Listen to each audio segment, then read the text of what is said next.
In 1859, Colt considered building an armory in the South. As late as 1861, he had sold 2,000 revolvers to Confederate agent John Forsyth.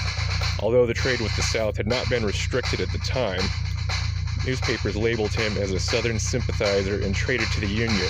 To combat these allegations, Colt kept only his factory in Connecticut. He joined the Union and he received his commission as a lieutenant colonel.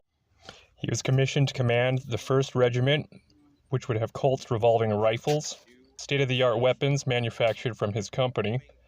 However, his unit was never sent to the battlefield as Colt was discharged June 20th, 1861.